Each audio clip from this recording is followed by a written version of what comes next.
Hello everybody, welcome back to my channel, The Vibes Inside. I am Marianne.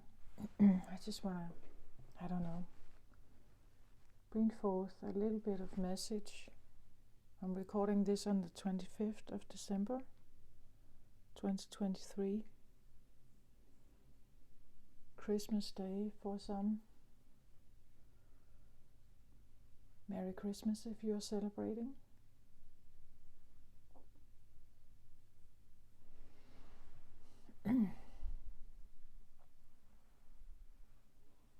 I feel like I want to say something about, I'm not even sure how so what I have here is something like, and this has been my own journey as well, right, to like the dismantling of my ego, or like a reshaping of it.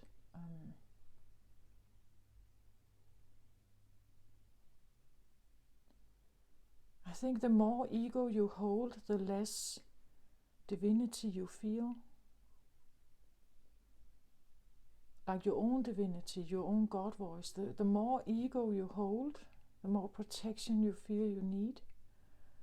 The more armor you have put up, the more walls you have put up. That is a way of disconnecting from the divine voice in you, your divinity.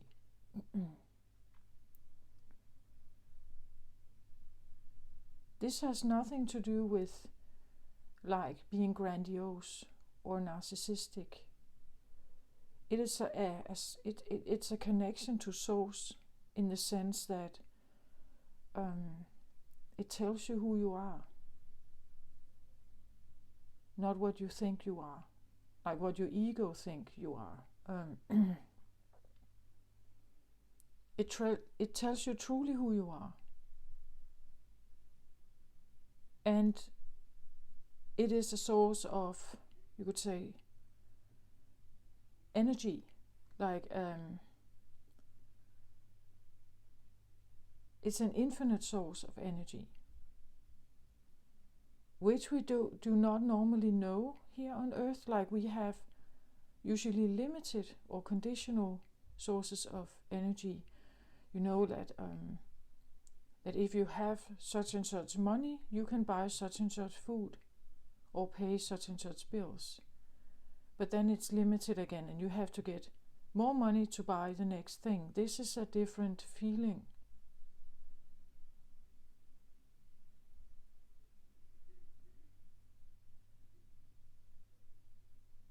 And I think that this is going, like, the feeling of this is going to be different for each and every one of us out there.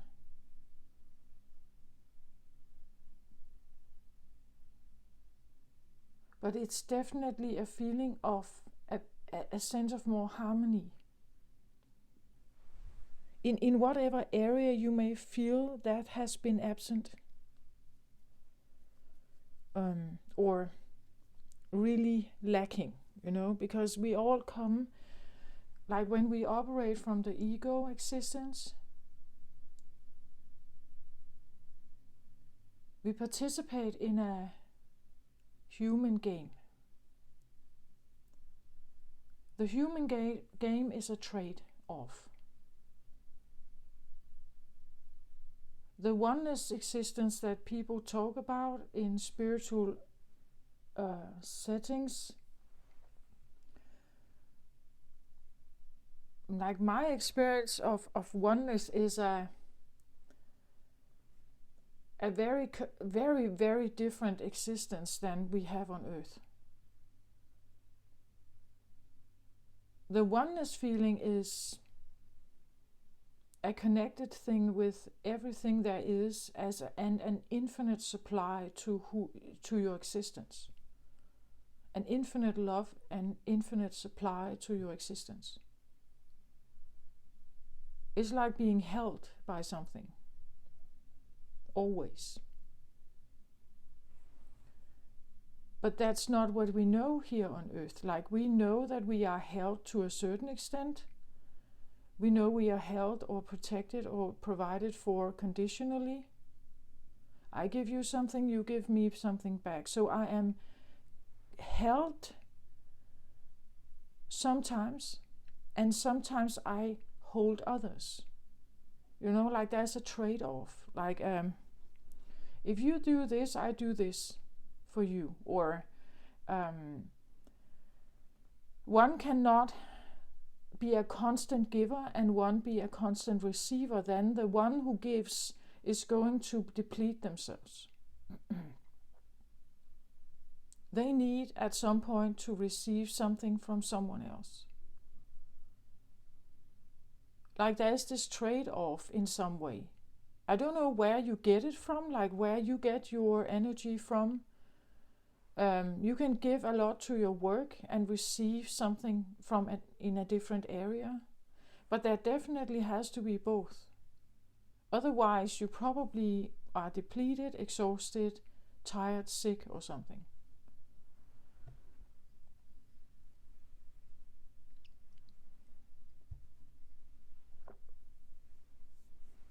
The oneness experience is like I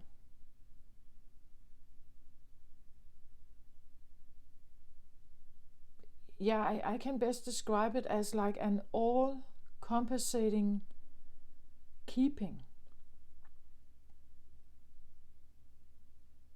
of your existence. All of you. Like there's no judgment, there's no pointing fingers, there's no correcting. There's nothing. It's like you eliminate the mirroring from the outside world. So when I do something, you can either like it or not like it. You can either comment on it and say, what an awful thing to say, or what an awful thing to express. Or you can say, well, I like it. I like the things you do. I can dress in a certain way. People may either like it or not like it. There is a judgment going on. And it's this like existence where something could even judge you, like it doesn't exist, like it's not there. There's just love streaming towards you for your pure existence. There's nothing else.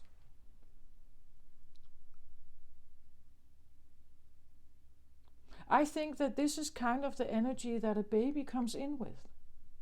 Right? It is in a state where it is open and trusting and receiving. And well, I know not all people like small babies, but many people have this, so beautiful, like it's like the baby attracts something to it.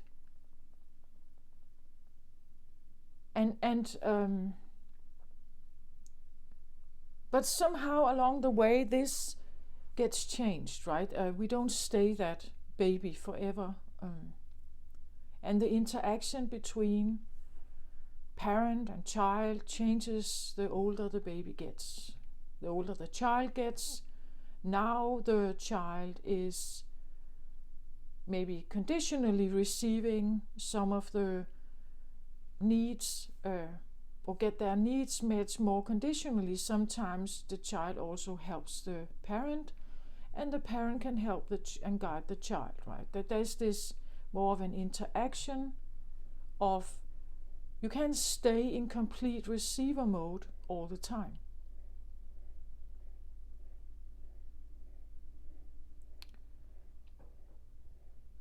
But for some reason, I actually feel like that most people, deep down inside themselves, when they take all the ego voice away, we would like to return. Like we would like to return to the place where we can just lay there and just receive. Or you would say, like being in the womb. Being in the womb is like an all-inclusive experience. You live in this one-room flat, right? It's nice and comfortable and warm there. You're taken care of. There's always food supply. There's warmth. There is there is a container, you are contained or protected. And there is a sense of all connectedness, right? You are always connected to this mother source. The child may not be aware of it. But everything changes when you're born, right? But this feeling of being like in this state of, where you can just receive and lay back. Because what would you do then? Like if you could lay back and just, I don't have to worry about anything. That's why the oneness is so appealing, right? That's why people talk about it. It's because it's a state of being where you feel that everything is taken care of. It's like the worries go away. The worries go away.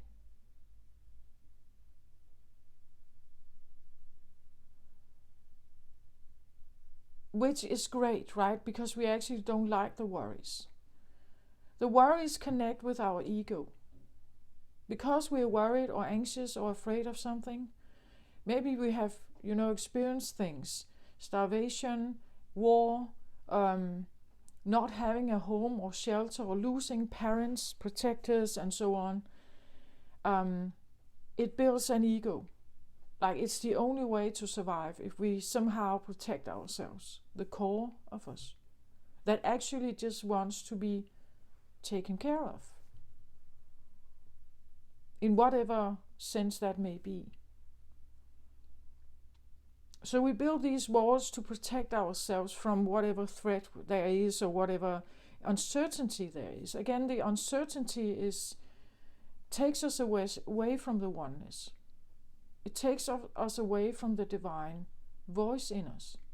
The more worry, the more ego, the less divine voice, the less God voice you have. The less connectedness with infinite source you have. The less connectedness you can have with like divine bliss or oneness, or it's not possible. It's a frequency level.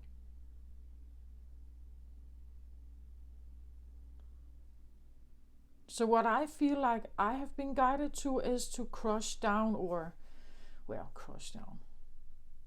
in a kind way, trying to dismember my ego. And maybe, like put it back together again, but in a different way.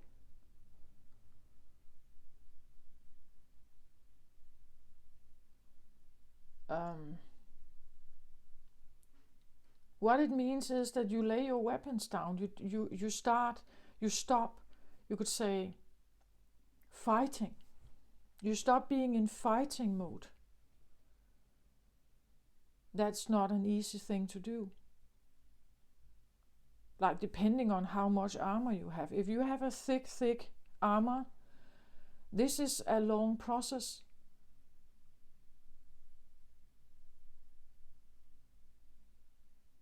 And in my own experience, it has felt like I became weaker and weaker. What I did was I became more and more feminine, but it felt weak to me. It felt like I was losing my fists. I was losing my power.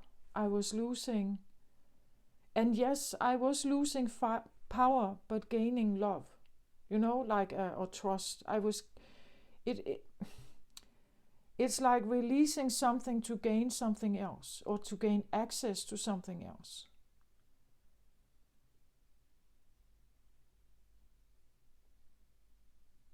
Like in my previous state of being, I had no way of accessing a state of oneness or bliss.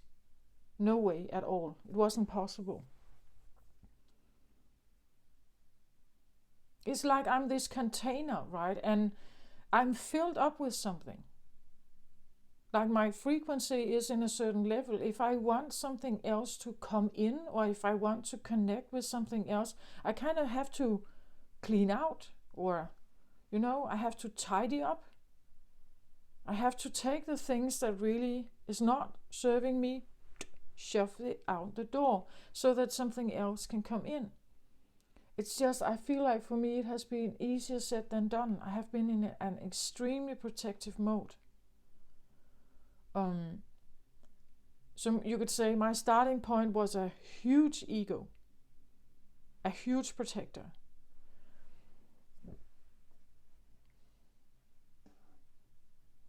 So I've always found that those videos where they just said, just let go of it, just release it, just let go.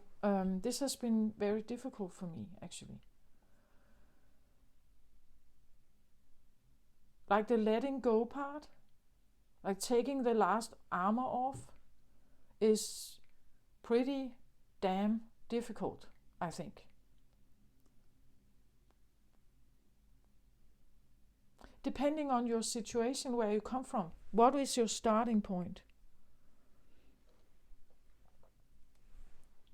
I believe that when the God voice is closed off, the more miserable you are, the more unhappy you are, the more unfulfilled you are. You can't hear or know who you are. The compass is lost. It's gone. You don't know who you really are. You don't know what your real values are. And letting that armor down, letting that ego dismantle or repuzzle itself somehow can be a big process.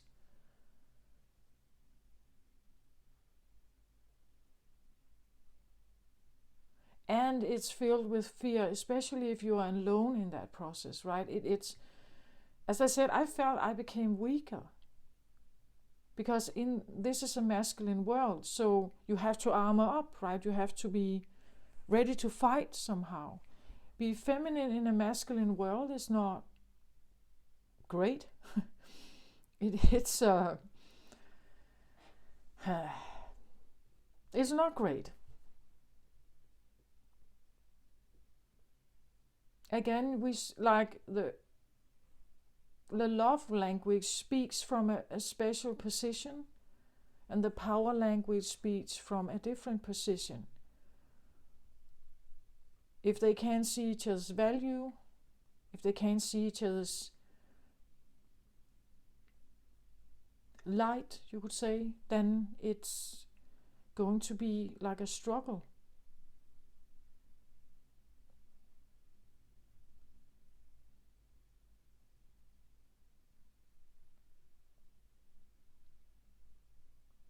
There's so much narrative in the world. It depends on what you believe in.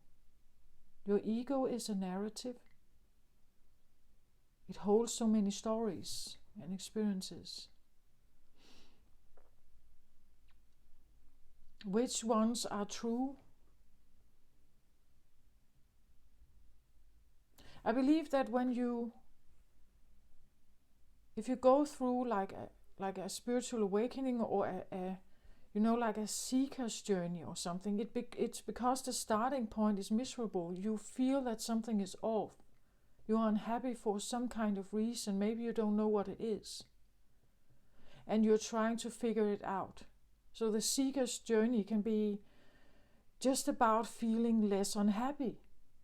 Just about feeling a little better.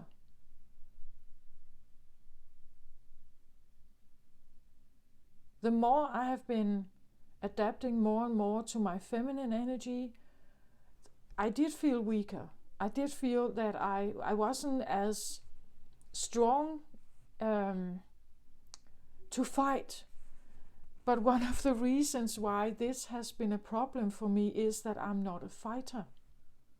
Like, I'm not a warrior, I'm a peacekeeper.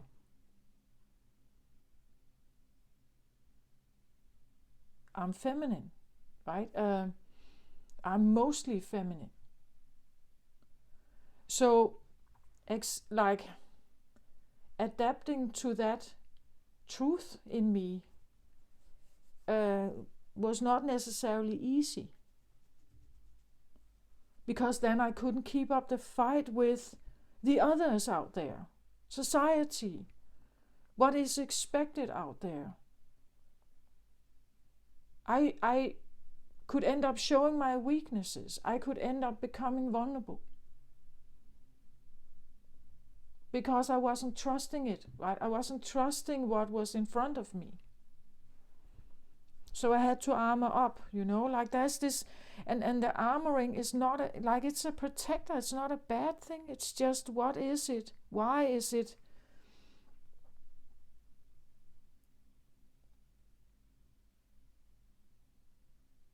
Like if you're miserable in your adult life, there's something off.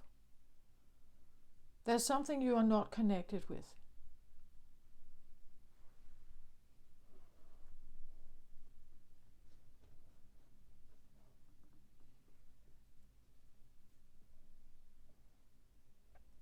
I can't tell you what that is for you, right? I just know that for me it has been like the feeling of going home, like I'm searching for my way home to something, whatever that is.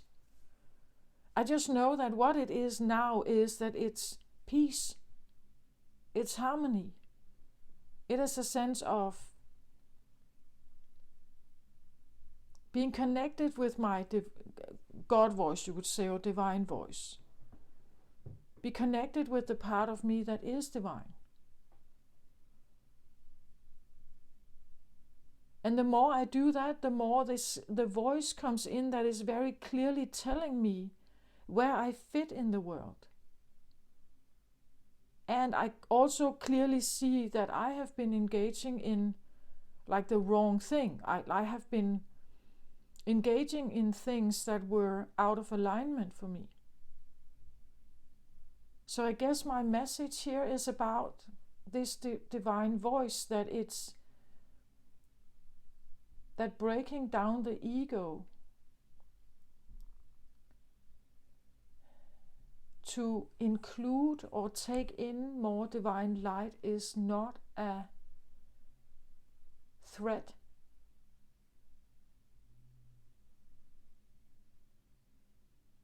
Like it wants to help you. But because it comes from a place of love, it cannot force you. The ego forces. The ego can be very harsh. That's the word we speak when we protect ourselves, right? They can sometimes be really hard and defensive. It's the weapon we use, right? The bigger armor you have, the bigger gun you have, the more you can destroy, right?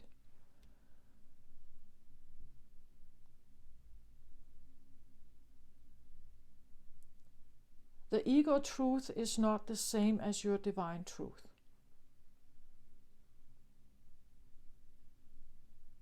The ego truth comes from a place of threat or selfish like orientation. Like how can I gain something or gain power or be in control or something. And letting go of that is not like, it doesn't feel natural.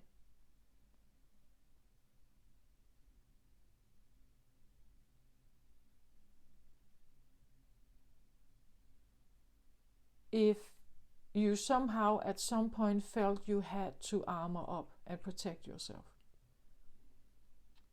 Like this only comes because of some kind of threat, otherwise it wouldn't be there.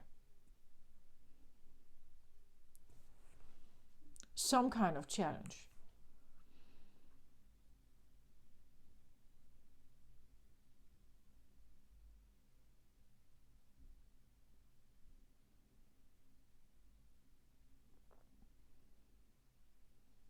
Like this is my truth, you don't have to like it or agree, right? I just feel like this is what I have experienced. Like when I started out on a spiritual journey, I had no idea what I was doing. I had no idea where I was going. I was completely lost. Very unhappy. But the more and more I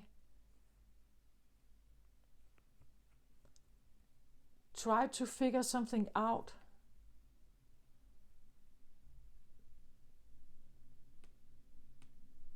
you know, like the more clues I got about something, the more right it felt. And then I couldn't go back, right? That is,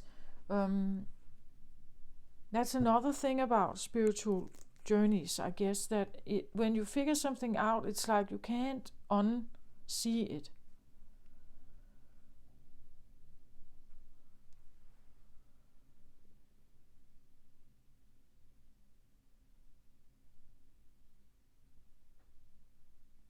Like pain and suffering can be a way to find more happiness, but also more gratitude for, like, the difference you can see, right? The difference that, you know, I believe that if you grow up in a household and you're given everything, you can grow up and not really care, maybe, you know, that someone has been a complete provider of something all the time. Sometimes just taking it for granted, believing that you are meant to have it all, that it's your right to have it all, that you are somehow worthy of it all, and you don't really have to care about it. We can become indifferent of those that provide something for us until the day it's taken away. Like then we may become aware of it, of course, that it's not there, but we are also becoming aware of that suddenly we are faced with lack. We are faced with some kind of lack.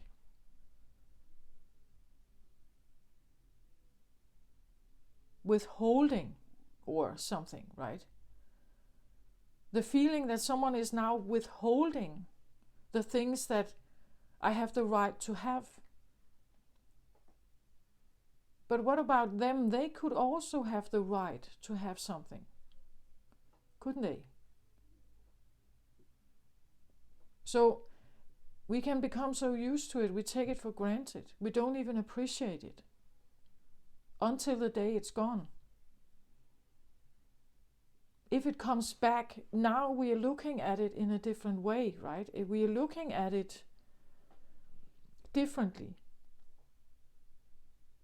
And we can't look at it differently unless we've had the experience of lack.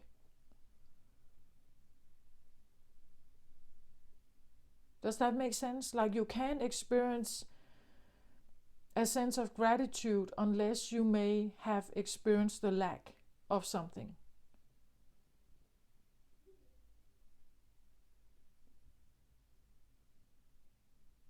I believe that, you know, like a sense of existing in absolute oneness,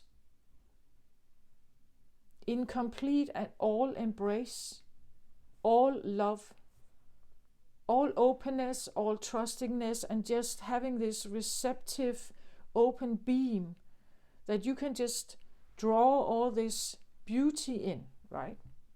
All this support and keeping, like the keptness of something, that the infinite supply or the infinite keeping of something, that you can just keep taking it in. Like I believe if you exist in a world like that, without no mirroring, without nothing, you can't learn about, you just stay there. There's no reason to evolve. There's no reason to, why, it's perfect, right, for you. If you're the receiver, but something is giving or keeping it, right? Something is doing that, then you could be intertwined with that energy. I don't know exactly how to explain it, but it's, you could say it could become quite self-absorbed in its own loveliness, you know, in all its self-adoredness somehow. And you can only learn about something else if it's taken away from you. And it may feel like a disaster. It may feel like it's terrible, you know? Like it can throw us right into despair. But this is when you know you were in contact with something very special. Or this is when you have loved deeply and you lose this loved one. You know what love is. Like you know the greatness of it, or the impact of it, right? It's, if you haven't really loved, you wouldn't be grieving, right? You wouldn't feel the grief, the pain and the suffering of it. It's because it has been profound. It's because it was special. It's because it was maybe divine even. It's because it touched you in such profound ways. But you wouldn't know if it stayed. You wouldn't maybe even get to the depth of your own recognition of what this is that you have been in front of, what it is you have been feeling or close to or connected with. It's only the absence that we say that absence makes the heart grow fonder, right? But absence really makes everything clear.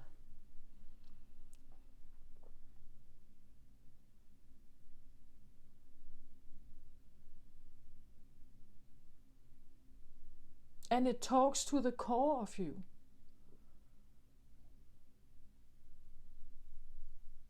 You know, you can have many relationships in your life.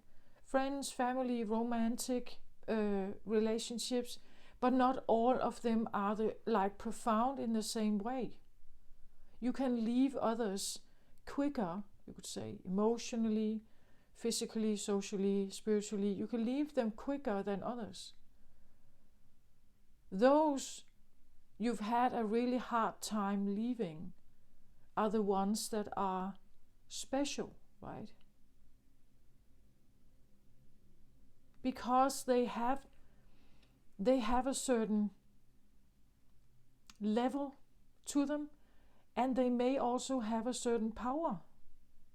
Like it holds a specific light, or it holds a specific power, that it has impacted you in that way.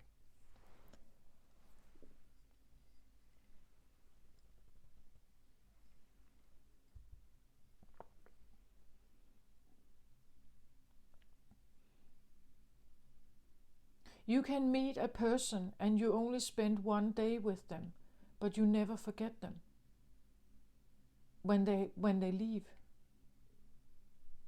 You know, like you can spend one day and you never forget them for some reason.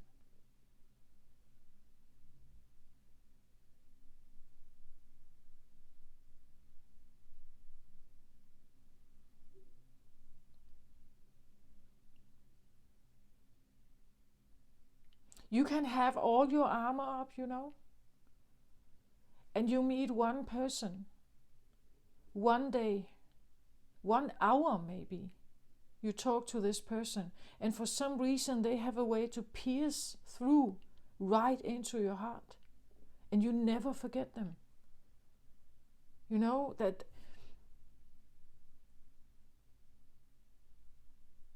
then you have been for 1 hour connected with something that is speaking to your divinity, I believe. You know, they could have triggered all your, they could have triggered all your defenses. Trying to shake it all up, you know. These catalysts or these kind of soulmates, or even what people call twin flames. I don't know about that, but you know that there are people that, and not in a, it's not necessarily in a bad way. They could be quite polite people, but it's just what they say, what they see about you, what they show you.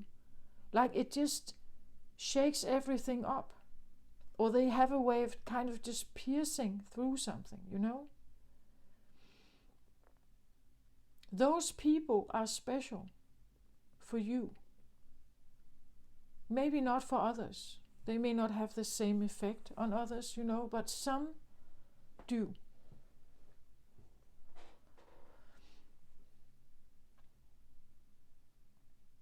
Because deep down we actually do want to find that true voice of ours. Deep down we do want to take the armor off.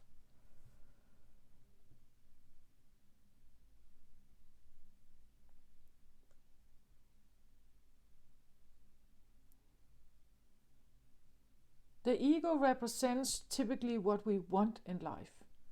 Like we have an opinion about something. We have needs or ideas and the ego can take you places. Like the divine voice that come in can be totally different. And sometimes we don't like it, right? Like the ego, the human ego voice would like to stay in control.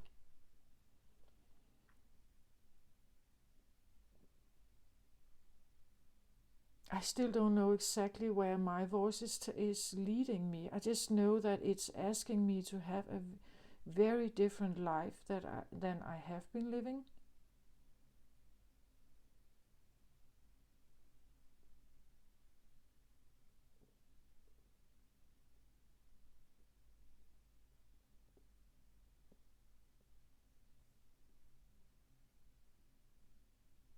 I guess eventually it's going to tell me in what way I can serve.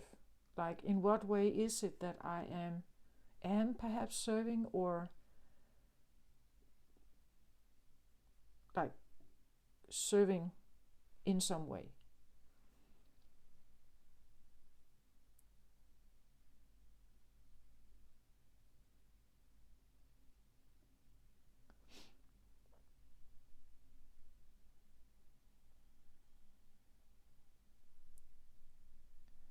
I feel like it's interesting that I sit with this message on Christmas.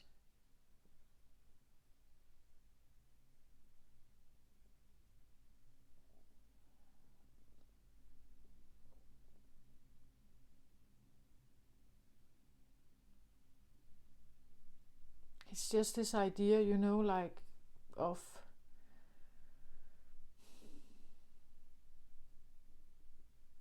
like Jesus was not a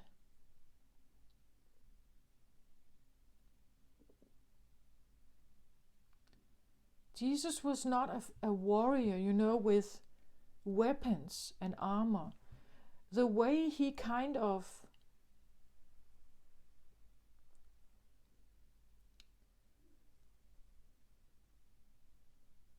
like his message, his voice, it has been given or shown in a way without the fight, without forcing something.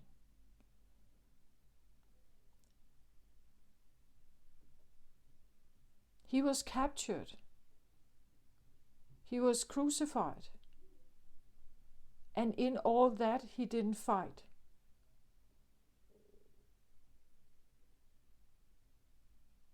Like the code of the God voice is love. So if you become, you know, like a fighter, if you become a warrior, you take yourself more and more away from your divine voice.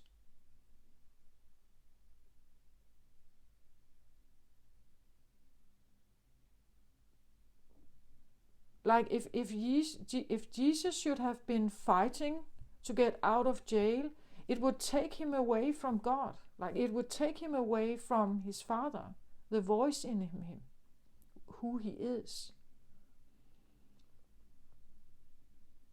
Because his God voice was like immense. He was walking his God voice more than he was walking human.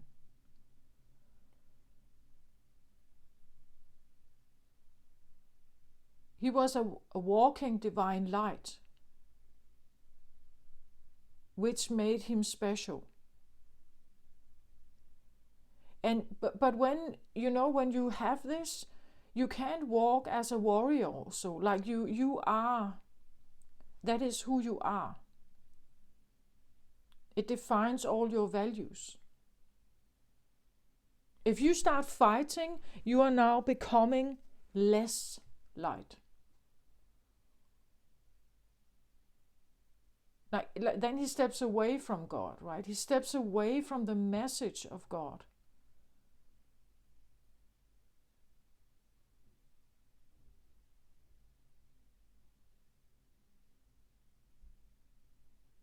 You could say that Jesus was walking in oneness, like he was embedded in oneness, like an all-pervasive keeping, like you could say,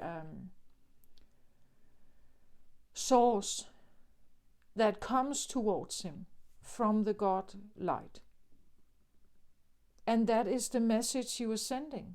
This is what he has been doing. His healing, his abilities. He has been showing us what it's about.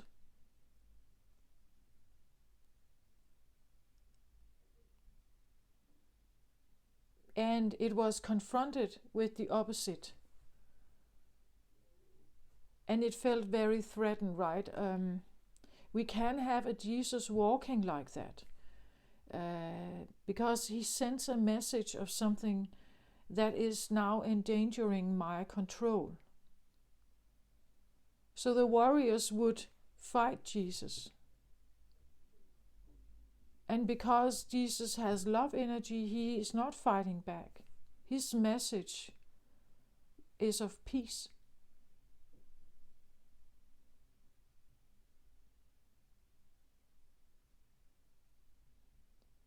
It's a bit like Gandhi, right? He was also not fighting per se, right? It's a choice not to engage in the fighting.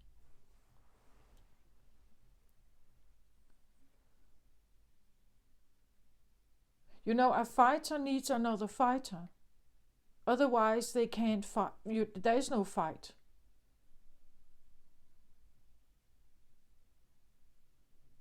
Or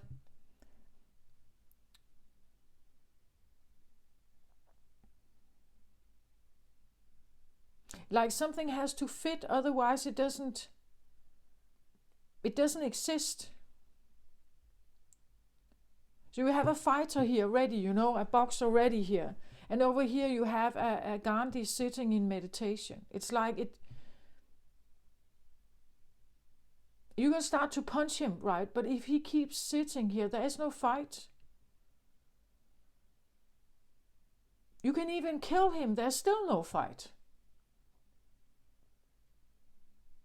And the message became so profound of Jesus, right? Because he was not putting up a fight, which would be normal human behavior, to fight for your survival, right? He didn't do that.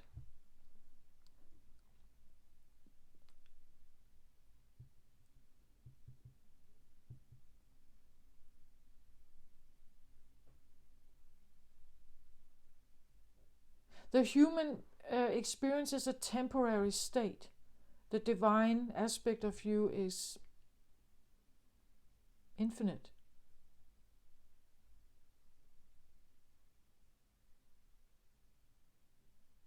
But you see, having Jesus on earth was a very, very special thing. And those who came in contact with him, like I believe this was a tremendous loss when he left earth, right? When he left earth, it was a tremendous feeling of despair, perhaps, or lack. There is something about those very special connections that we may have that fill us up, that are beautiful, that gives us everything we need, but we can sometimes take it for granted. When it leaves,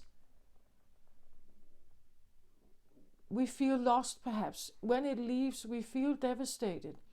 We also recognize our own codependency.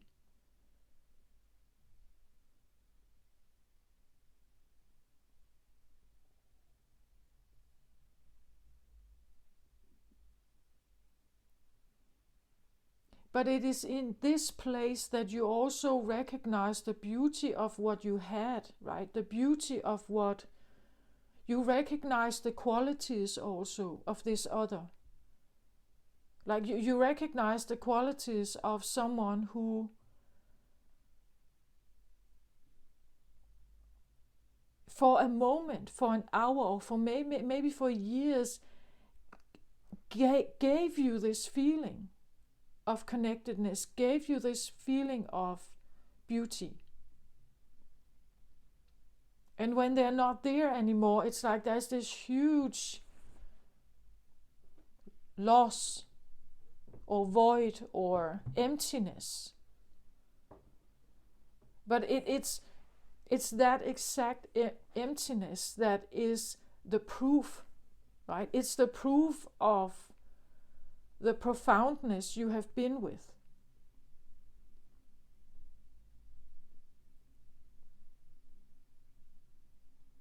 And honoring that is actually better than sitting in the grief. So like figuring out the qualities of someone who was there with you, the characteristics. Why is this grief so profound? Who were they? Like, who were they? What did they do? What characterized them? Like making a list of that. And knowing that I was with this within my grasp. It was a part that was keeping me, right? It helped keep me.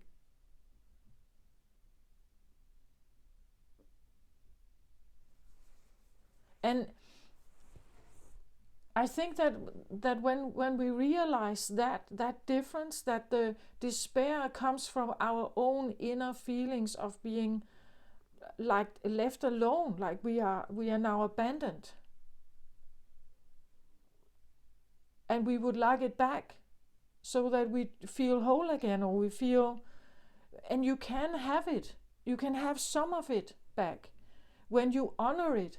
When you honor it instead of grieving the loss, you honor what was. You remember what was. You put yourself in contact with what was. In that way, it's a way of keeping it alive. We say keeping memories alive. Sometimes they're worth it, right? Sometimes they're worth it. So why not keep them alive? The lack of them is hurtful. The honoring can bring you closer to them. Even in spirit form, right? Even in religion or even in dreams.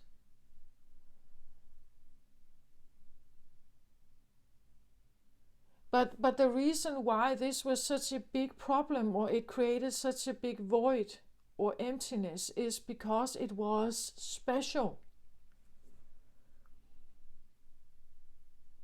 And honoring the special qualities, this is also a way of tuning in to, similar energy. It's a way of becoming aware of why was this so important to me. It's because they were like this and this and this and this and this, and they did this and this and this and this and this.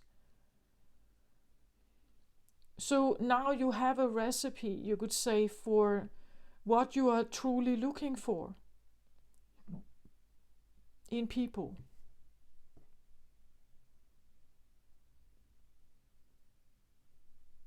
And if you come across people who have some of this, maybe not all, but have some of it, you can have gratitude, right? Because you remember now, and you relate They have some of it.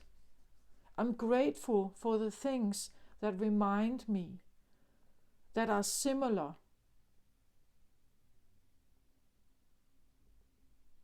And that make me happy or make me feel a bit, kept. It's God's way of showing that a sense of divinity.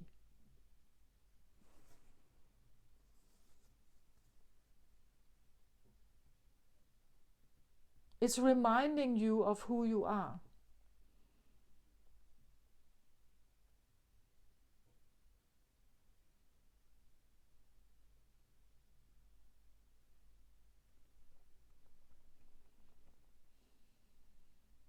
Okay. So the lack of Jesus or the absence of Jesus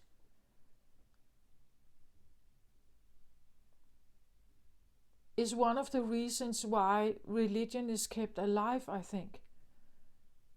The same with Krishna, Buddha, other, like great lights. Like the leaving of it, like creates this void or emptiness where people are remembering. They are remembering it because it was special and it spoke to something in you. But the armoring, the protection we build can take us away from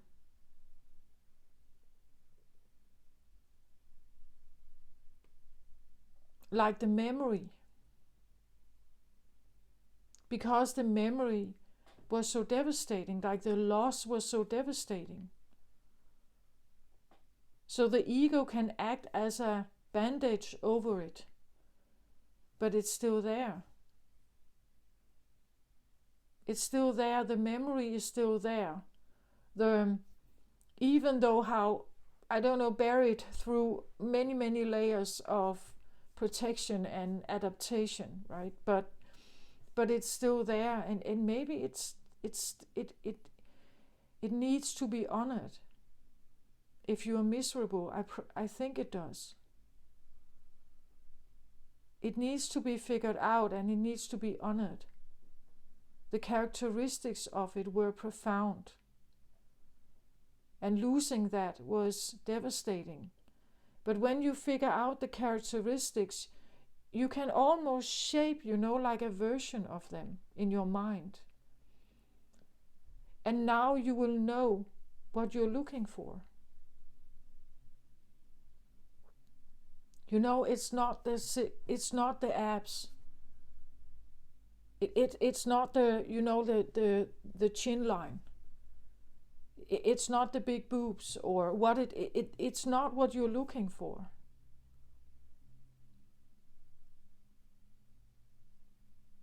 You're looking for the profoundness of this special interaction, the characteristics of them. And usually they are not superficial. Like they speak to the core, to the heart of you. You find, you could say, characteristics of a person that spoke directly to your heart.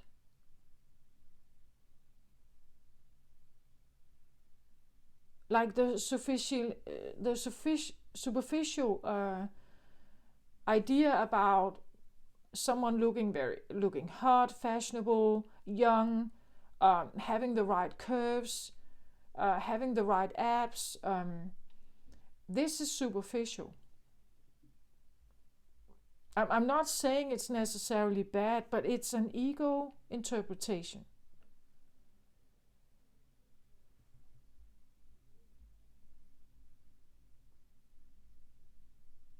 I think also the ego represents the realization that something was lost and you can't have it back. So what else can I have?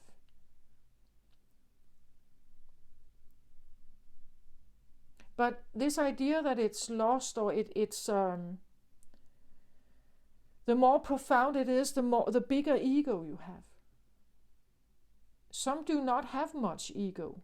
Some have a lot of ego protection, and even to the point of grandiosity, even to the point of narcissism or something. It's because the bigger loss, the bigger ego. The bigger profound loss in here, the more narcissism, right? So if you can't figure out how to honor what this was,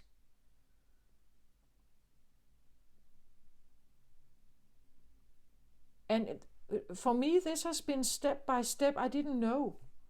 In the beginning I didn't know I was grieving something. I had this melancholic feeling, but I didn't know it was a grief. It turned out later that I was grieving something. So of course I was unhappy. I just didn't know. Like my ego had become so big that it kind of made me forget somehow. Now I know what it is, what the characteristics of it. I'm honoring that. And the beauty that I have been in touch with this. This was with me. I'm grateful I had that experience, but great love, you could say, also can come with great despair. The bigger experiences, the bigger losses, or the more highs, the bigger lows you can have. Some avoid love, right? They avoid this idea because it's too dangerous, right? We know that there is a danger to what we get ourselves involved in. The more you open your heart, the more you trust, the more you can fall if it leaves, right? We know that for some reason. So if I'm less invested, I can't fall as much. If I'm less invested with these people, I can't be hurt as much. If something should happen.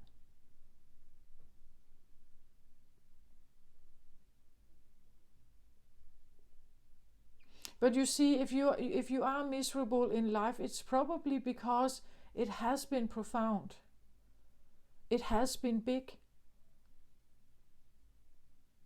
And honoring that is better than grieving it.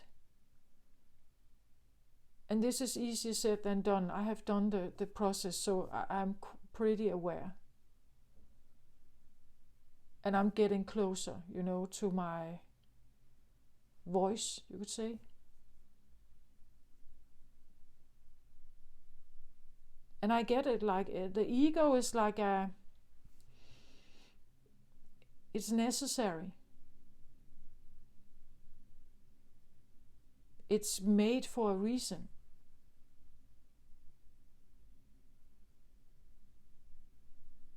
The more destruction or pain we may have felt inside, the more we need to armor up. We know that from a narcissist, right? We know that when there is like utter destruction, they create a massive new persona or new ego, right?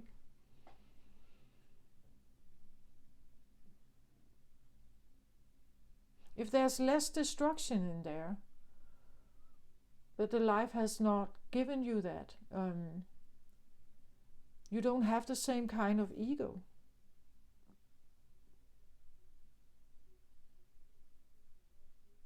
There is a sense of openness and trust.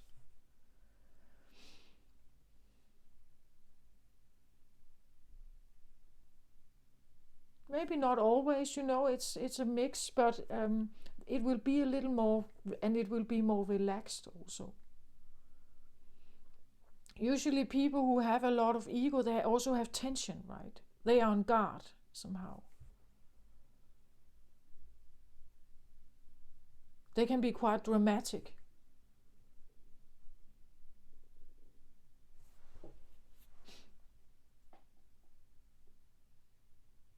They're used to drama, right? They're used to chaos. They're used to the destruction. They're used to tension. Or they live in it.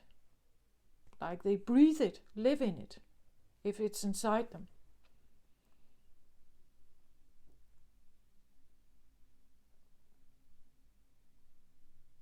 I was frightened all the time.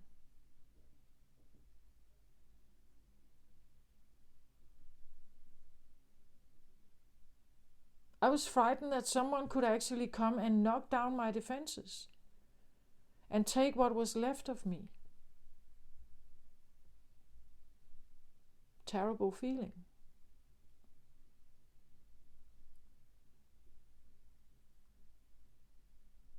So it's all a mask, right? The narcissism mask is also just a mask. It's a big one though. It's huge, right? It has to, otherwise it cannot protect anything.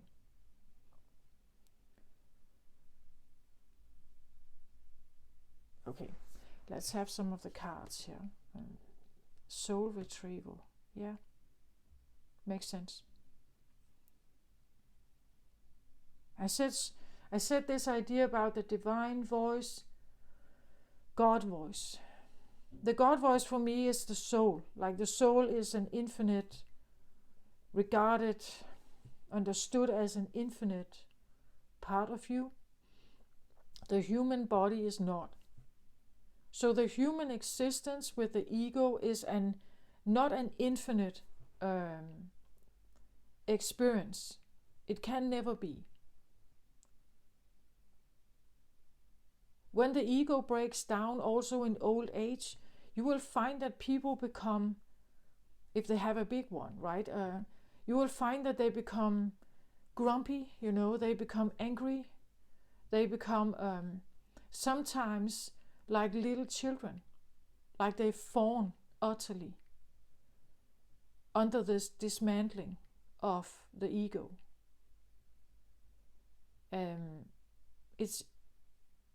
It can be quite painful. So soul retrieval would suggest for me that something, again, as I talked about this divine, that it wants to come in. But you have to make room for it. You have to allow it to come in. The soul comes from a love place. It cannot force itself in. Like that's embedded in the love idea, the love and light idea, that it's not forceful. Like it cannot just knock you over and then pierce in like that. That's not how it works. You have to give it permission. You have to become ready to call it back.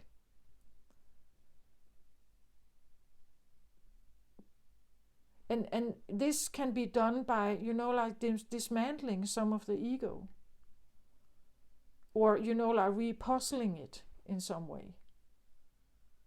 That can be quite a transformative process. I've talked a lot about recently, like the non-form.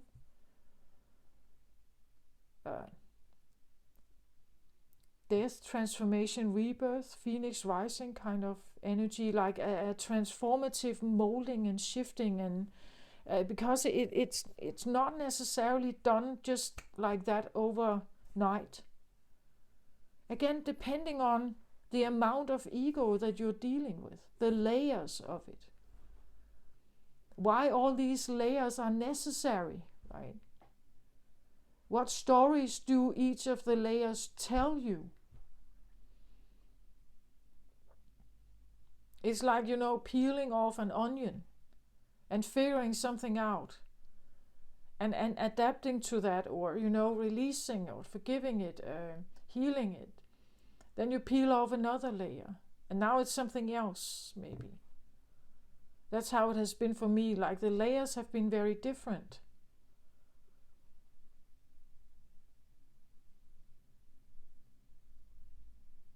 But the soul retrieval is possible when there's room for it.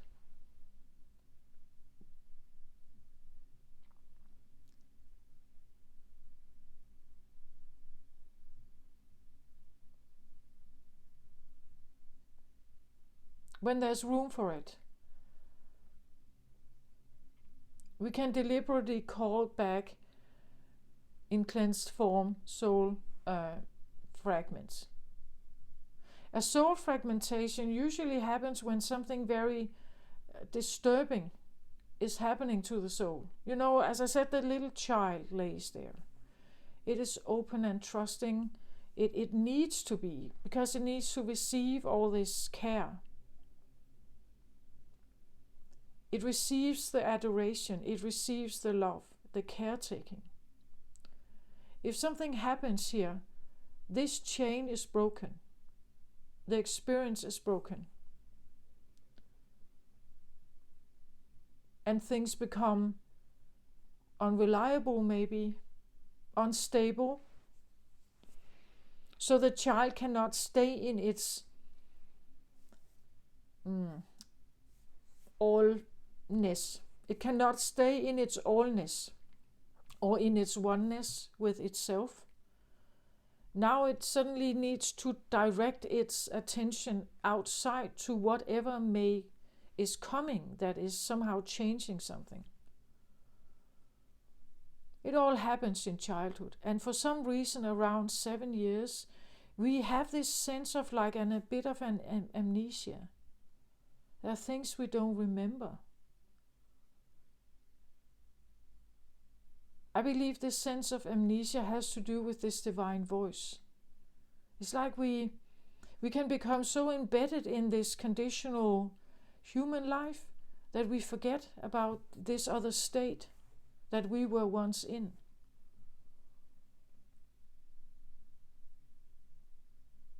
Or something very vital happened that breaks it down. Like I said, with a narcissist, they experience like extreme trauma.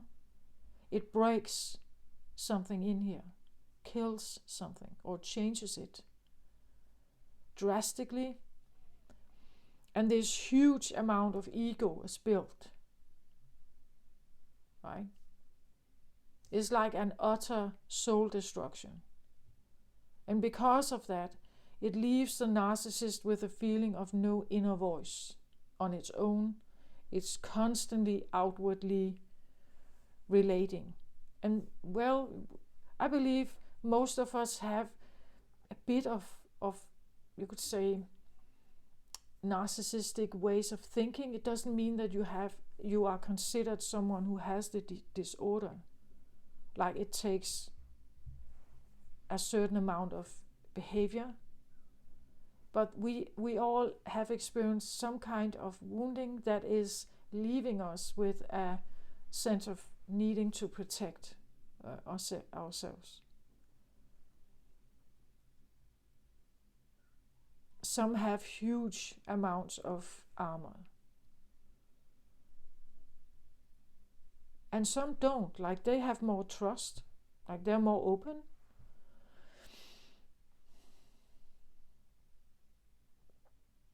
And the divine voice is protecting them, like it tells them exactly who they are. And it keeps them in that state. Like you can challenge them, right? But they just, well, I just stay in my,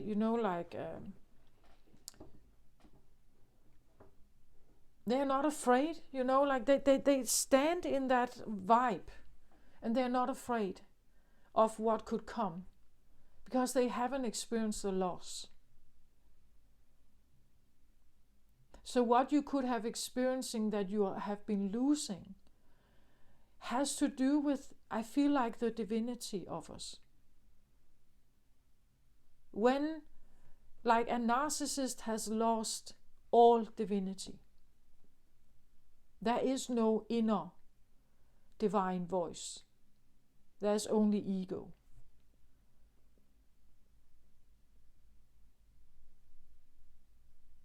So the divine voice is very important. Again, as I said, it's these connections where you are in tune with something that helps you feel one, like that helps you feel seen, valued, understood,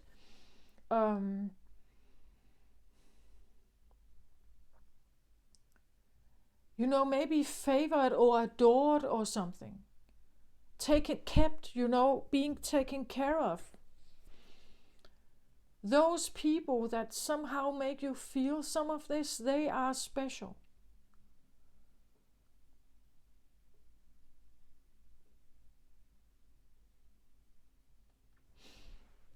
But the soul retrieval suggests that there's room for something to come back or to be integrated. Maybe, still with some ego there, but like the ego has to like put some of its armor down for something else to come in, but and it cannot force itself back in.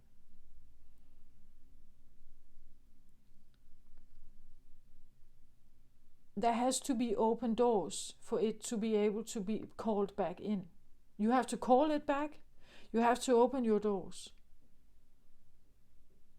And again, you may want to open your doors, but maybe not able to open your doors. Because the ego is still there. Constantly asking you, what are you doing? Right?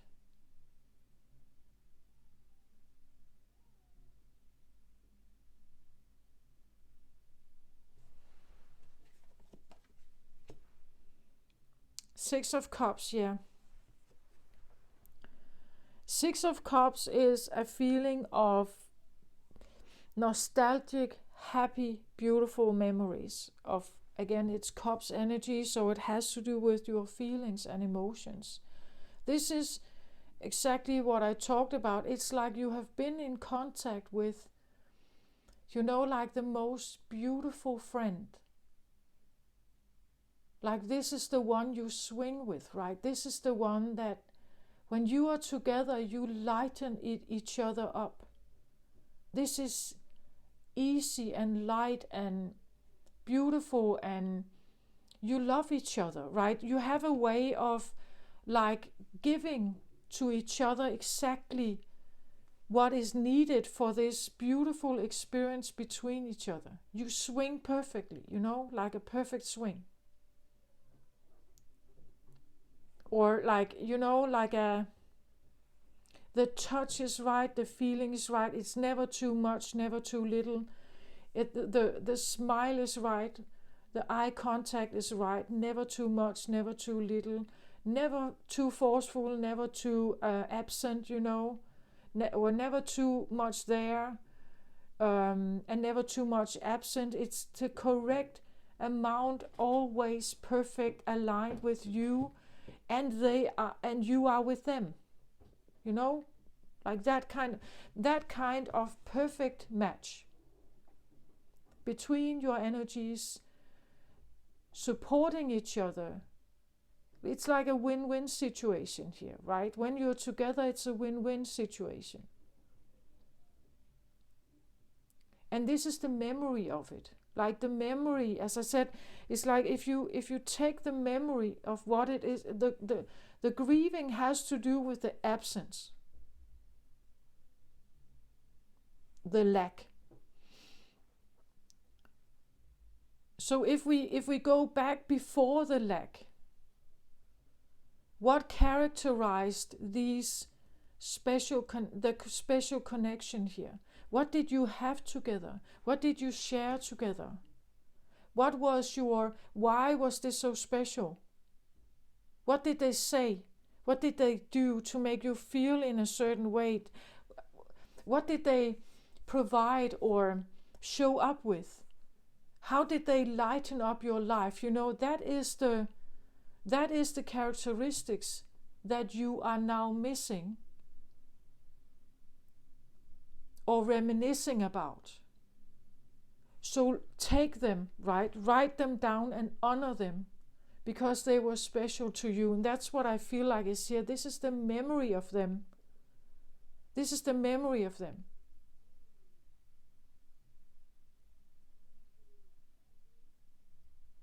Sit with those and the beauty and the gratitude of it instead of the grieving. This takes a bit of practice. but try to go beyond the, like way back, go back and find the memory of why the grief is so big.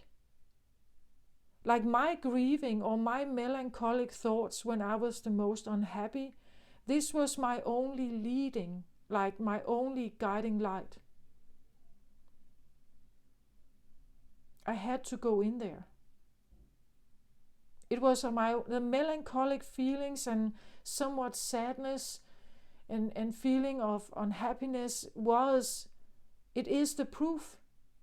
It is the guiding thread, you could say, that you have to kind of start to work your way backwards in time, you could say, to figure out what does it link to.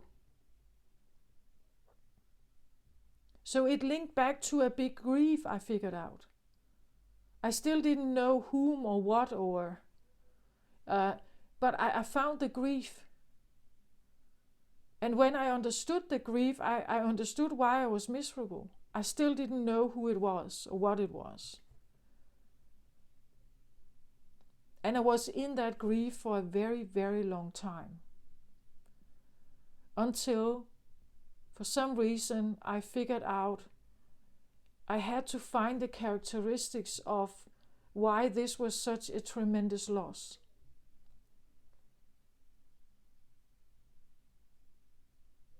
Because the grieving is just grieving. You can stay there, you never get out of it. One way out of it, one way out of a broken heart, is finding the exact characteristics that made it beautiful.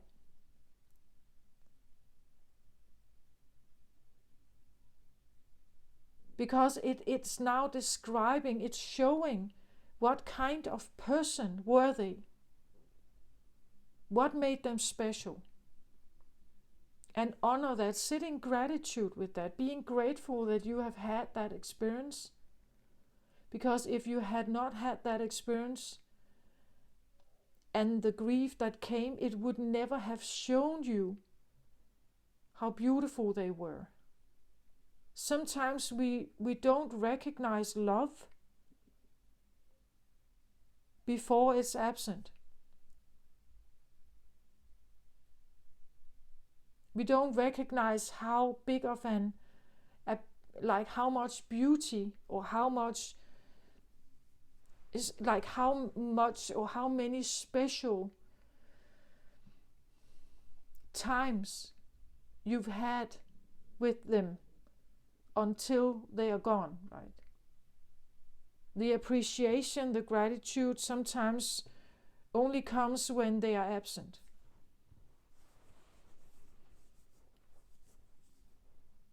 The idea of Jesus, right? Like his absence, his departure out of this world came with such profound message.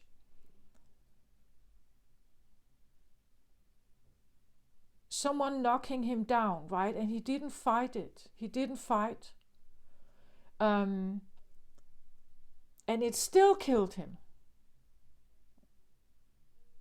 It still needed control. It's still, and that is actually what's going on inside you as well. Your ego has force. The ego is not loving. And it can destroy that Jesus voice or God voice in you. Because the God voice will not fight.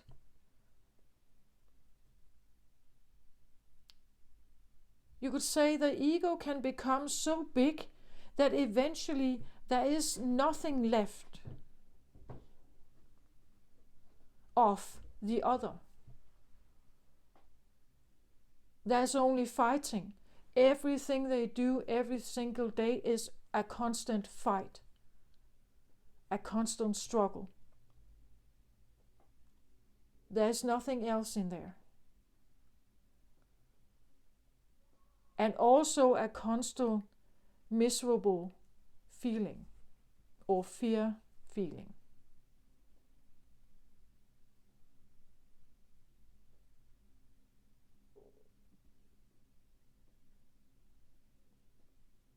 Your ego can become so big that it kills the God voice in you, because it will never fight the ego. It cannot. It's embedded in the love energy not to fight, not to force, to be patient, to wait, to negotiate, to show up in a different way than the ego does. Does it make sense? I hope it makes sense somehow. What I'm trying to do here is leading you towards your God voice, but also leading you in a direction of the fifth dimension. Like it's an advice. Because I know that many people, they say, oh, there's such bliss and beauty in the fifth dimension. I want to be there. I want to go to the fifth dimension. I choose the fifth dimension, but they still have their armor up. Again, the ego wants it. It sounds good, it sounds great, it sounds nice, it sounds perfect. But we are not willing to do the work that it takes to actually get there.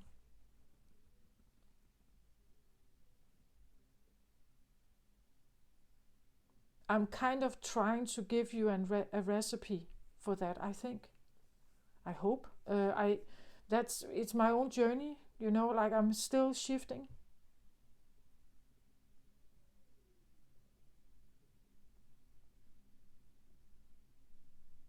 It's also difficult if you sit in grieving to raise your vibration of. Grieving is a very low vibrational state. One of the ways out of this, because I tell you, it can be a never-ending story down there. You can be trapped in it. One of the ways out is by figuring out why you are missing them so badly. What were their characteristics? What did they bring to your life? How did they show up? Why did they make such a difference? What was it about them that made such a difference? When you figure that out, you have something now to honor. You have something to be grateful for. And when you sit in that, in honor and gratitude, you raise your vibration. It's a way out of the dark, deep, sad well, And it takes practice. It doesn't come that quickly. And it's a way of retrieving or open the door back up to your divine light. It's a way back to soul here. Like away from ego and towards soul, or the fifth dimension.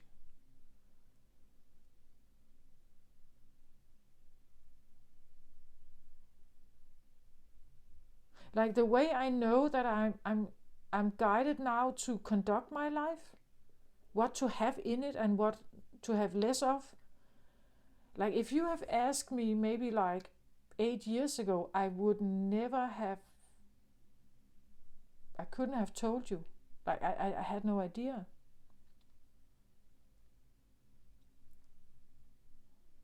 I see now also why I ended up being stressed and miserable, and I was in the wrong environment. I was not tuning into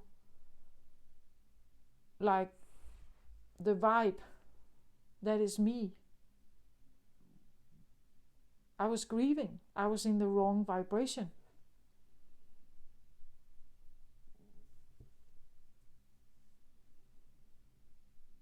What I may also be saying here is that if you're willing to follow the thread of your misery and you're willing to stay on that track until you find what I say, this recipe, what it is that you feel you have somehow lost along the way.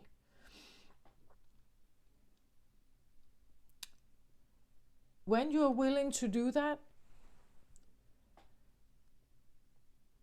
you are investing in yourself. You are actually showing up for yourself.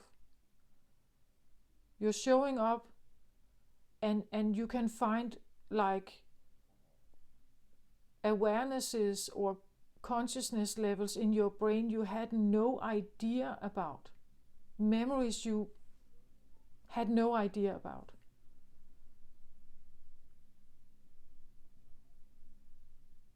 And that is strange, because normally we have a pretty like good awareness about our identity and who we are.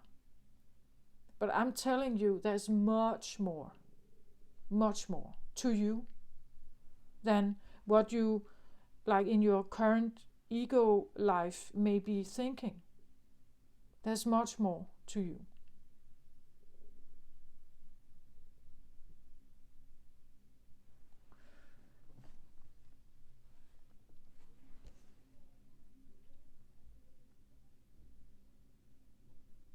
Second chakra, Archangel Ariel here. So second chakra is the sacral chakra. The sacral chakra is associated with the womb, with life force. I've already touched upon this idea of returning to this state of oneness where everything is just kind of provided, being in the womb as a little child, protected by the belly of the mother, the water. It's an all-inclusive place, You can just lay there.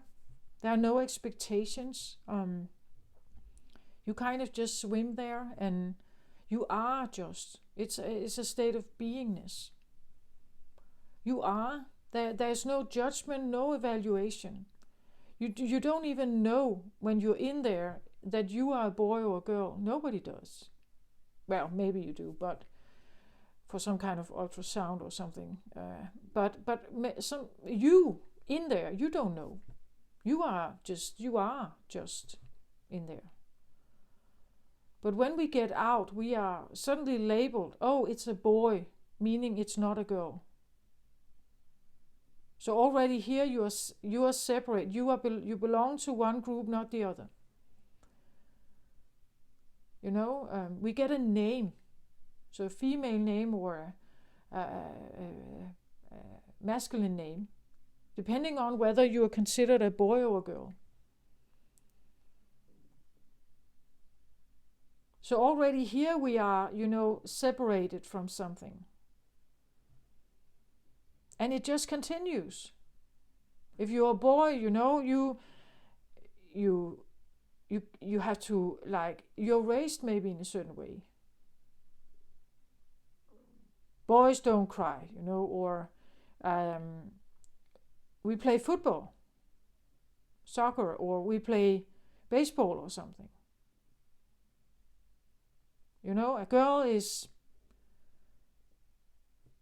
A girl does different things, prepared for the feminine life. Already here we are separated from what we don't know in the beginning. In the beginning we're just in there somehow. We have no awareness that we are developing a sex in there.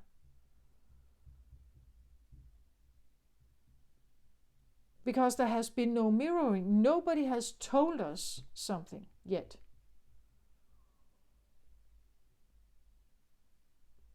We are just. And this state of beingness, where there is no mirroring, it's a very special, peaceful place.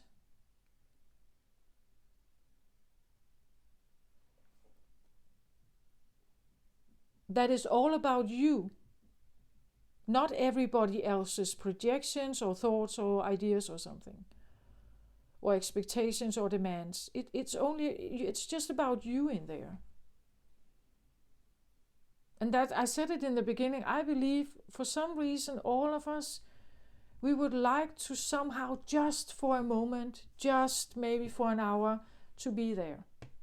And this one is the one who provides that. Right? They give you a sense of being more connected with this feeling. Like with them, you had more of this. We could say she could also represent here, the sacral chakra can represent the mother, the kindness of a mother, the understanding, the flexibility of the mother, the softness, the kindness, the grace, the forthcomingness, the open arms. You take a look at that, right? Does it make sense that the person here, whom you, if you have been sitting in very, like, really terrible feelings or grieving a lot, they were special in a way. Why were they special? Does it make sense that the person provided some of this?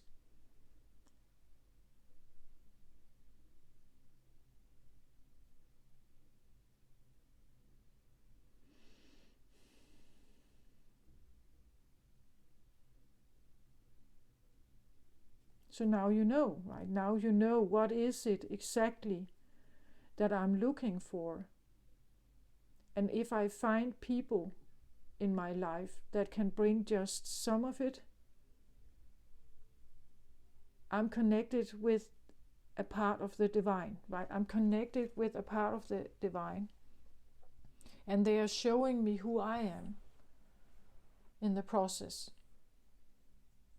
Because if they like me, what a mother does is that she puts herself aside and she is available for the child, provides security, safety, lullabies, kisses, hugs, support, love, understanding, at least if we talk about a good mother here, right? The one that provides, the one that can give the sense of womb, you could say.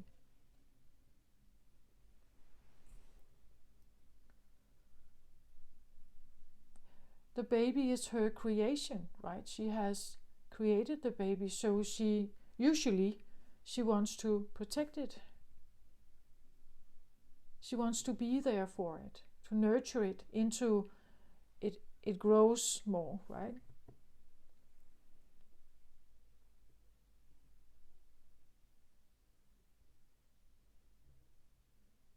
She's usually attached to the child, right? The child attaches to her when she can be that provider. When she can be, because what she does is she puts her ego aside and she attunes herself to the child, to the baby. Right? That is one of her qualities. But you see, if you have a mother with a big ego, she probably won't tune herself. Like, she can't really tune herself to you. And, then it's not the same experience. Then you may not have these great experiences with a parent, maybe, or a brother or sister, or a great friend here.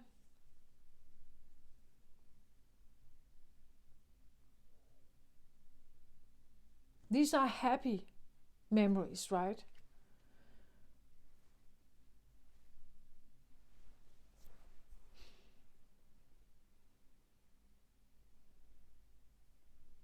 Yeah. This is, I feel like, what I have for this reading here. Let me just have a look at the bottom of the deck for the soul retrieval here. Okay, interesting. So I get Sorcerer here.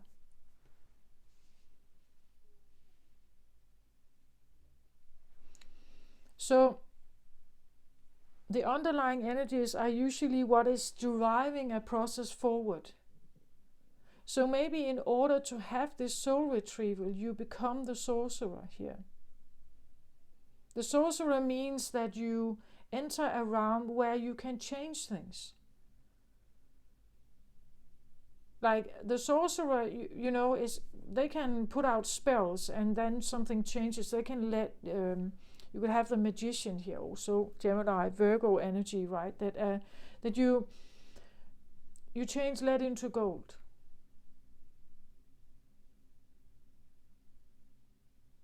So you become, or you think of yourself as, or you choose to become a sorcerer here.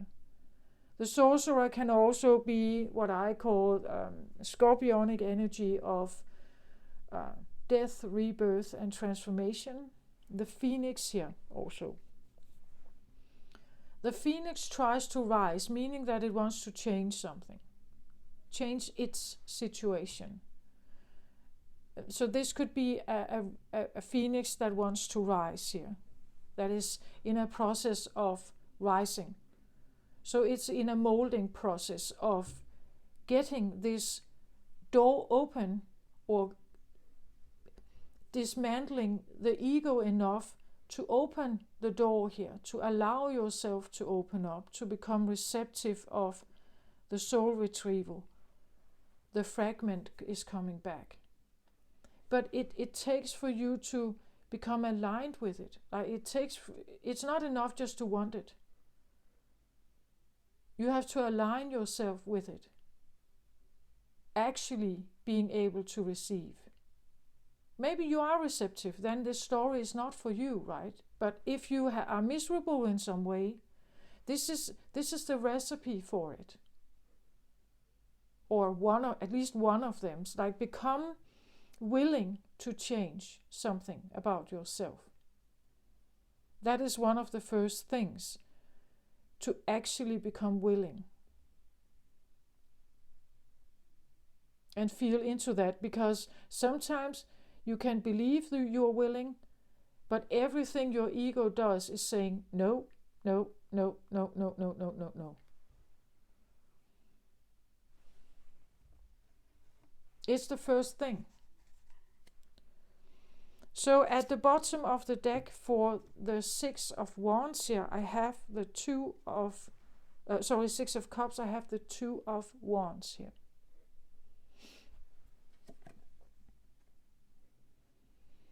So when you look at this, it's like there is a clear, like light here.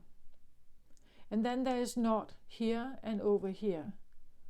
So he's standing at this gateway here where he can see that the light is here. The bliss, the oneness, or the feeling of being connected with my true divine friend or love, or whatever this represents for you. But there's something standing here, like a guardian, or that could be your ego right here. That something is standing there, and it holds a truth also. And that truth you have to figure out.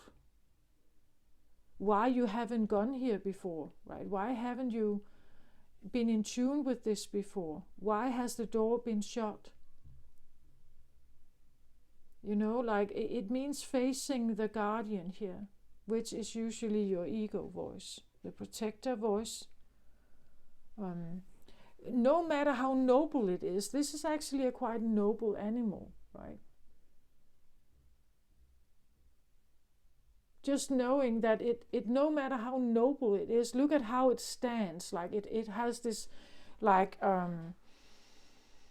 straight back, and raised head up, right? That it stands in a certain dignity or something here, power.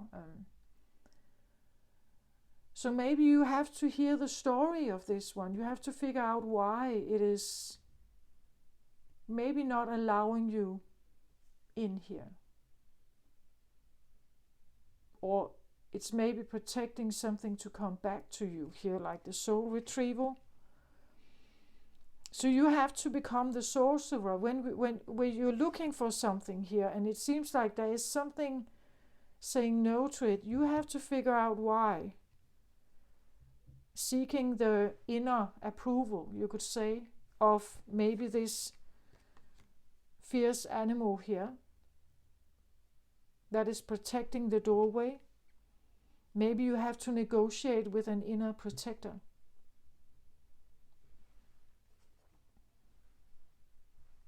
Look at this. I have Door to Romance as the clarifying card or underlying energy here for the sacral chakra. I said that, right? It's like there is a keeper here that has been keeping some doors closed. And you have to be willing to become this changeable, mutable thing that allows the door to open. It says romance here. And I feel that. I felt it very strongly with this card also. That one of the doors to open from maybe grieving, from a broken heart, from protectiveness, from being afraid, or, one of the ways is actually to honor what was, what you had once, what you are missing. Why are you missing it? It's because it made you feel in a certain way. It makes you feel in a certain way. It made you feel seen in a certain way. It made you feel adored maybe. The laughter, the lightness, the ease, the beauty of this connection. That is what you're missing. And it's the way how to open the door again. Right? If you want to open the door, or that is what it's going to show you.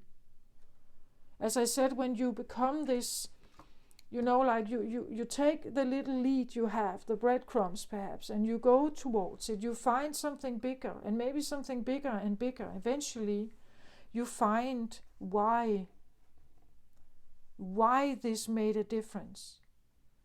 Why, and it can open your heart again. From being closed off in grieving, broken heart, it can be the way out. That's just what I'm suggesting. It's because it's profound in that way. It made you feel good, right? It made you feel seen, adored, valued, appreciated, loved, kept, maybe, nurtured, It made you feel in a certain way. And those feelings, honor them. Find the characteristics. And that is a way of maybe opening your heart again to spirit or to love again, maybe. It says door to romance. Maybe it's romance, I don't know if this is someone you lost who is on the other side. It could be a way of opening a spiritual gateway to them, to feel connected with them, even though they are maybe not physically here. Aquarius would say to you, this is possible. You just use the quantum field to find them. You can tune in on their energy in that way. And you do that by raising the vibration up from the grief to gratitude, to love and gratitude. Then the doors open to spirit. It opens your heart. Your heart is your gateway to spirit. With a closed off heart, as I said, the more broken heart, or the more broken or trauma, the more you armor up, the more the door closes here. The more you peel them down and you open the door up again, the more you are able to do that, the more you will have, the more contact you will have, the more soul comes in here, the more light, then you will have free passage here. But there is this guy here or this animal here, this thing, that seems like a blockage in the way, and it is like the ego is like it's a great big protector and can be very stubborn or stand with a lot of dignity. It has a lot of advocating. It has a lot of narratives. It has a lot of memories. It has a lot of advocating for its presence. Like it's not letting go that easily.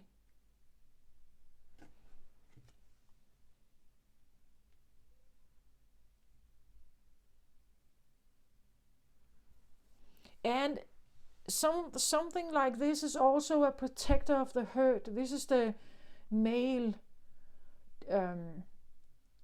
here. Like it's a protector of the hurt. It protects the stories. It protects the memories that has led to its existence, right? And there's nothing wrong with that. The values that are in here, all the narratives that are in, all the proof, all the advocating, all the, you know what happened last time. You know that you can't trust this. Never open your heart again because of this and that and this and that. It has all the stories. It's a great advocator for its own existence.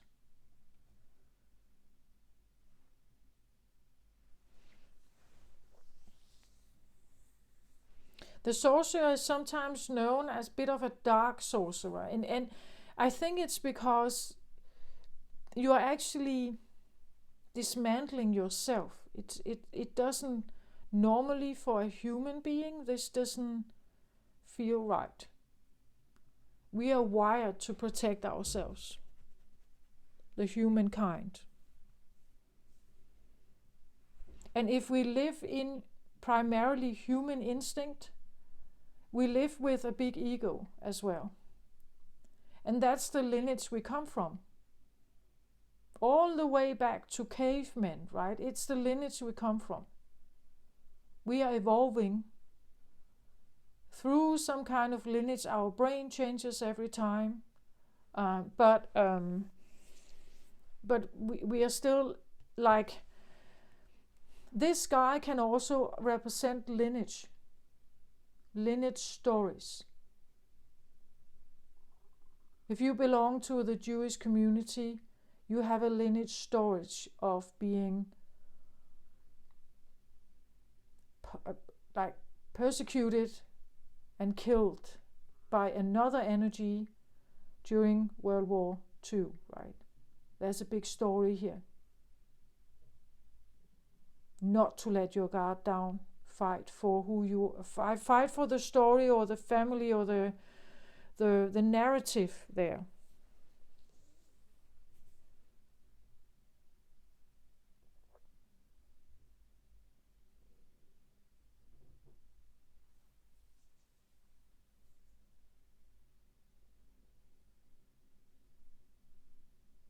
But that's what I feel like. It's a like a spiritual seeker's journey out of misery is towards something else. You don't do the seeking to end up the same place, right? You do the seeking to change something.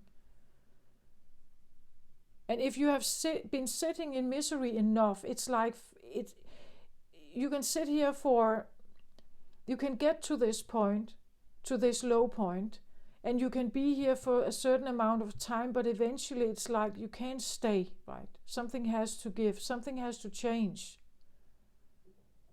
If I'm not changing anything, I'm just staying here. So I start my journey to change something. Be willing to change something. Maybe face those fears that have been preventing you from wanting to change. Facing those fears.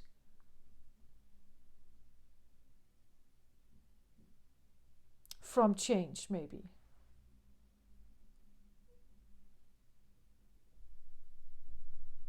But we're doing the seeking to get out of a situation towards something that is better in some way. Hopefully very, very good, but at least better. Every time we become a little better, of course we can settle there, but we could also attempt a little better, a little more better, and then a little more better, and then actually a lot better, and then abundance, and then, the great love and great new love, or it's like it becomes this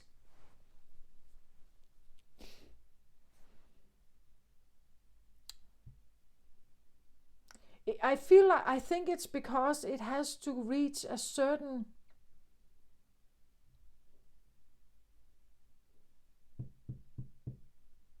core state. Like it has to align with a certain core state of yours. Then you stop the journey, I think. Then you are at your, then you found it. You have found what it was. You have found it again. You have figured it out. You've healed it, perhaps. You've honored it. You've given it gratitude. And that in itself raises you out of the misery. And I don't know, I'm saying this maybe because, it's Christmas time. And Christmas time can be beautiful. But it can also be terrible for those who have very bad memories or sit alone without family. Like that is Christmas can be this contrast. It can be the beautiful gathering, where you feel welcome and embraced and it's all good. But it can also be the entire opposite, a giant contrast of not belonging anywhere, of being alone, and for those who sit in that feeling, I feel like this is my message for you during Christmas time. I know that, but I'm not a reader who is here to sugarcoat the already good. Like to sugarcoat the beautiful Christmas dinner, warm Christmas dinner. And you are not on my channel if you belong there. If you feel you belong there. You could be on the channel because you don't feel that. That you are the outsider or the outcast. That you don't quite belong. That you feel you are off somehow. Or you are literally alone. You've lost your spouse. You've lost your wife, your children, something. Tragic maybe. And you're having a hard time enjoying these Christmas holidays. Because what it does is it's just reminding you of the void. And I'm just here maybe to tell you that I understand and that it's difficult. And especially holidays times can be like difficult, very difficult.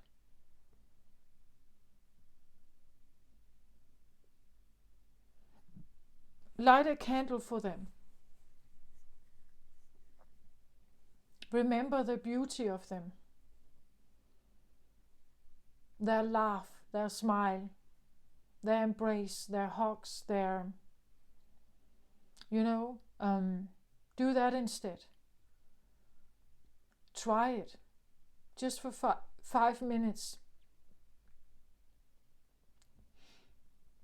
You can attract to you what you're not aligning with. So if you sit in grief, you're probably just getting more of it. You have to allow a little thing in that is the change. And that little thing can grow. Like maybe it's just 5 minutes one day. Then it's 7 another. Then it becomes 10 minutes. Maybe you can sit in it for half hours or several hours. Maybe you can walk with it, Do your daily chores with the memory of them and the gratitude of it instead of the loss. Eventually it becomes half and half maybe. Then there will be days that actually can turn out well and kind and good. And there are still days that are a bit, sad. But at least it will be better, right, than it was.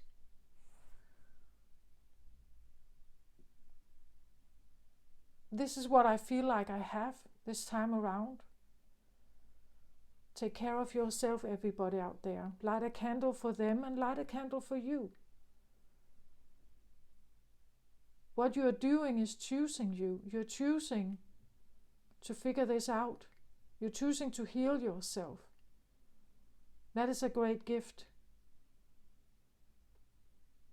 And you're choosing to heal yourself through maybe the worst problem or the worst, darkest place that you feel you're in. You're actually taking that, changing it so that it helps you heal forward. I hope you see my point of this. Not saying it's easy, just saying that I understand. And you're not alone.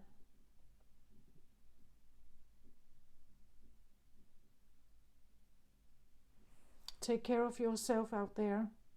I send you my very best love and light to you. Bye-bye.